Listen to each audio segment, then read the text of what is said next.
The end of yet another year of reading has come about us, and I'm doing a ranking video of all the books that I read this year. I read some really good ones, and we'll get right into this. We'll start with my least favorite book of the year, and work our way to my favorite book of the year, which was extraordinarily good. And also, guys, there's a timestamp in the description box below if you want to jump around a little bit. Number 23, The Colorado Kid by Stephen King. The Colorado Kid was my 54th completed Stephen King book. It's a gentle and enjoyable mystery, not the greatest read in the world. I rate it 6 of 10. 22. What is Zen? Plain Talk for a Beginner's Mind by Norman Fisher and Susan Moon. What is Zen was my first book on Zen Buddhism. I read it out of curiosity. It's a quick read. I think it's a good read. I rate it 6 out of 10. Number 21, Charlie the Choo Choo by Stephen King. Charlie the Choo Choo is a very special piece of the Stephen King multiverse at large. This book, Charlie the Choo Choo, actually shows up in another Stephen King book, the third piece of the Dark Tower series, The Wastelands. A character in The Wastelands is in a bookstore and finds this exact book and reads it in the story. I picked this up basically because I see it as a collector's item, me being a tower junkie and all, and it's also a decent little children's story about a train. I actually got it in the mail, opened it, had it finished in about 10 minutes. I think it's a worthy read, 6 out of 10. 20. Freedom Evolves by Daniel Dennett. Freedom Evolves is one of 2 books that I read this year on the philosophical subject of free will. Dennett argues for a compatibilist view of free will in this one, and although it is very interesting, I got kind of confused toward the end, and I'm not sure that he makes his case well. That may be due to my own lack of understanding in this area. Dennett talks a lot about the mind and evolutionary psychology, and overall I think it's a good book, 6 out of 10. 19. Galactic North by Alastair Reynolds. Galactic North is a set of science fiction short stories that take place in my third favorite literary realm, Revelation Space. This collection of short stories kind of jumps around on the Revelation Space timeline and fills some things in for us, including the very end of the story. And my favorite in this one, Griffin Walder's Bestiary, makes me wonder if something like that could really be out there. This is a good book, 6 out of 10. 18. Joyland by Stephen King. Joyland is an easygoing mystery, a bit of a tearjerker really, that has quite a similar nature to The Colorado Kid. I decided to read this because I was in the mood for something spooky that was plotted in a carnival atmosphere. Although this wasn't the dark read that I was looking for, it's more of a drama, it was emotional. I wasn't entirely satisfied with the ending. I actually thought that The Colorado Kid ends better. I give it 7 out of 10. 17. Death Masks by Jim Butcher. Death Masks is number 5 in the Dresden Files series, and I've really come to love these books. Although I'm not always satisfied with the ending, the background and the world building at large and the characters more than make up for it. Harry has to deal with some thieves that steal the Shroud of Turin in this one, and I find myself just falling into these novels when I read them. The Dresden Files has become something special to me. I rate this book 8 out of 10, and I'm sure that I'll complete every book in this series. 16. From the Corner of His Eye by Dean Koontz. From the Corner of His Eye is a science fiction / horror novel by Koontz, and it explores some of the ideas found in quantum mechanics, particularly the many worlds interpretation. Very interesting, unusual, awkward, but believable and fun to read about characters in this one. Dean is the wisest author that I've ever read, and I love his sayings on life and the human condition. And a lot of times, even if I'm not really enjoying the plots in one of his novels, I still enjoy it just for his insight. Although I felt this book could have been far more layered and awesome than it ultimately was, it is quite an engrossing read, 8 out of 10. 15. Different Seasons by Stephen King. Different Seasons is a 4-novella collection that contains Hope Springs Eternal, Summer of Corruption, Fall from Innocence, and A Winter's Tale. Wow, I was really happy to finally read this Stephen King book. I had wanted to read the inspiration for the Shawshank Redemption movie for a long time, and I was especially impressed by the last piece in this one, A Winter's Tale. Not the most well-known Stephen King story, but it's extremely spooky and haunting, and there's a lot left over for the reader to consider once they finish it. This is a straight Stephen King classic, old Stephen King style. 8 out of 10. 14. Pet Sematary by Stephen King. A good read, another important Stephen King classic, and I can't wait to see the new movie adaptation. 8 out of 10. Number 13, The Hound of the Baskervilles by Arthur Conan Doyle. The Hound of the Baskervilles is the most popular of all of the Sherlock Holmes novels. There's just something that's magic about Sherlock Holmes and the mysteries that he finds himself within. Sherlock is actually, arguably, the greatest fictional character of all time, and I think without a doubt, the greatest fictional detective of all time. I have one more novel to go in the 4 canonical pieces that Conan Doyle wrote, The Valley of Fear, and I'm also going to read the short stories as well. I've only read 2 of those. The Hound of the Baskervilles is about a hound from hell, and I really enjoyed this one. I give it an 8 out of 10. I like to study in Scarlet better, though. Number 12, The Gunslinger by Stephen King. This was my 4th read-through of The Gunslinger. I love this novel. It's my most read novel. It's a grand opening to a grand epic tale. Although many readers of this series aren't big on this one, it's my 2nd favorite of the whole series, 8 out of 10. 11, The 48 Laws of Power by Robert Greene. This is a phenomenal book, filled with fascinating history and great tips. 8 out of 10. 10, Free Will by Mark Balaguer. Free Will is the 2nd of 2 books I read this year on the topic of free will. It's very short, concise, and understandable. If you're looking for a book on free will, I highly recommend it due to its clarity and to the fact that it has a lot of reach for such a small book. 8 out of 10. Number 9, The Stand by Stephen King. The Stand is a post-apocalyptic novel, a very famous book, that is broad in scope, depth, and length.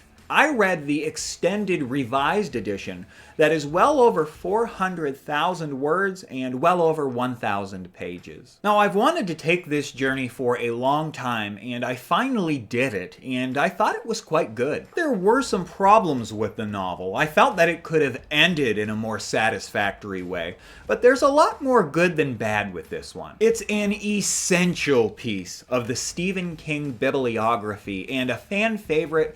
It will go down in history as a bestseller and as a book that's been very beloved to many people. I doubt that I'll ever reread this one, but I did enjoy it. I give it a strong 8 of 10. Numero 8, The Nightingale by Kristen Hanna. The Nightingale is a lovely, heartfelt drama and a historical fiction novel that's based on a true story. It follows a fictionalized version of a woman named Andrée Desjans, who was a heroine during World War II and who helped to save many downed Allied airmen who crashed their airplanes over Nazi-occupied France during the war. This is a touching novel that I'm sure has brought tears to the eyes of many.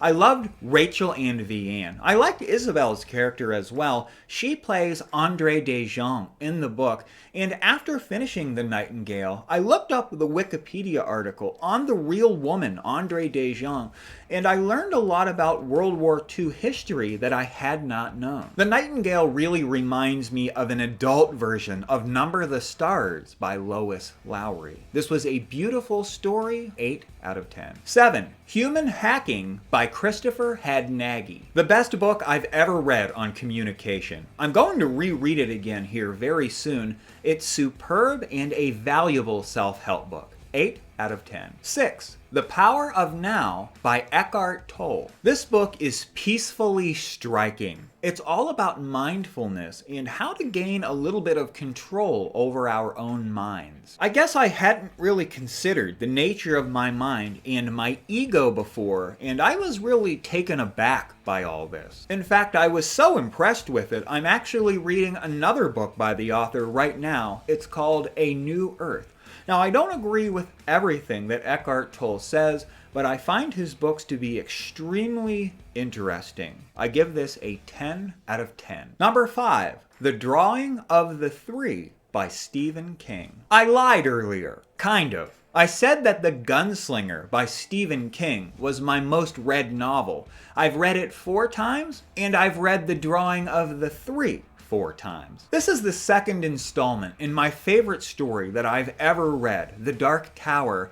It's very near and dear to my heart as a reader. I love this piece of artwork. The reason it's my favorite installment in the Tower series is because it's packed with imagination. It's the most imaginative book I've ever read. It's a fun read with Roland the Gunslinger as he gathers 2 people to join him on his quest for the Dark Tower. He assembles his fellowship, or his quartet, in this novel. This book is of a very rare quality, and it's one of my favorite books. 10 out of 10. 4. The Two Towers by J.R.R. Tolkien. The Lord of the Rings has been a huge surprise for me. Before I started it, I thought I might like it, thought that maybe I wouldn't. Although the Dark Tower series is my favorite story, this story has me in its favor as well. I feel more complete as a reader now that I finished the great fantasy epic. The Two Towers is the middle section in what is the epic fantasy series. Rarely is a book this influential. Actually, basically never is a book this influential. I like the fact that Aragorn takes over for a while in this one. I thought it was wise for Tolkien to take the focus off of Gandalf for a bit and put it on Aragorn and Merry and Pippin and some of the other important players in this. The Lord of the Rings may be the greatest novel in the history of novel writing, so how could I give The Two Towers anything less than a 10 out of 10? 3.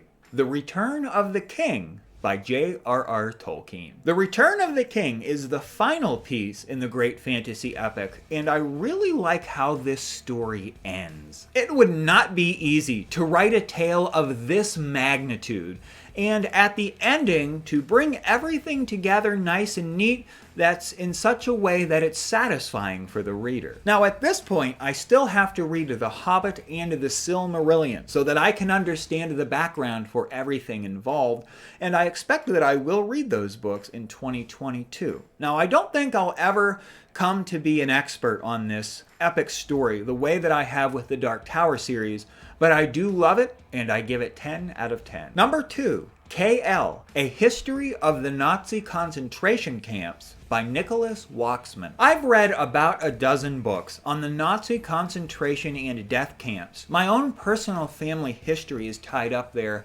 and it's a subject that has become darkly fascinating to me. There's something very special about this book. Most death camp survivor memoirs and history books focus on a specific camp during a specific time period, and very few books have been written about the KL, or concentration camp system at large. KL is a broader picture about how the camps got started, and even before then, what led up to the camps, how they functioned over the years until the liberation, and even what happened after the liberation. It covers all those years of history, and I learned in this book that at the height of the madness, there were over 1,000 concentration camps functioning simultaneously, and that is a fact that I did not know. It's a chilling read, but a valuable read by an author who obviously takes this subject very seriously and who must have done an unimaginable amount of research to write a book this good and this in-depth. I was ripped out of my seat and transported back to the early 1930s,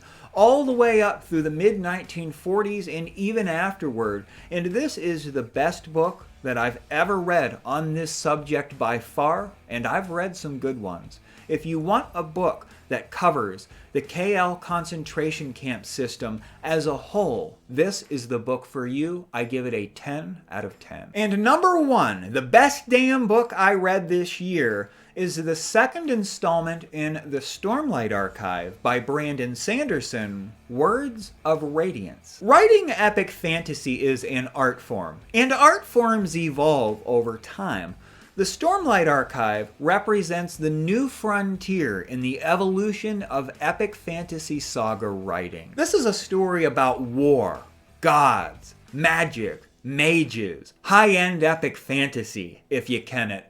But it's so much more. Brandon Sanderson has authored a lot of books over the years, and it takes a lot of experience and passion to get this good at writing. I've never read anything as detailed and as in-depth as this. The characters are straight marvelous, with thorough backgrounds, and I like how all of the characters, be they good or bad or somewhere in between in this story, have a dark side of themselves. Truly realistic there concerning human nature. I love the fact that Brandon Sanderson really understands people, and that comes out in the quality of his writing. I really liked The Way of Kings, the first installment in this series, and this book is even better. It was clear to me when I read both The Way of Kings and Words of Radiance that Brandon Sanderson loves what he does. He lives to write these unbelievable, monumental epic fantasy stories, and he's probably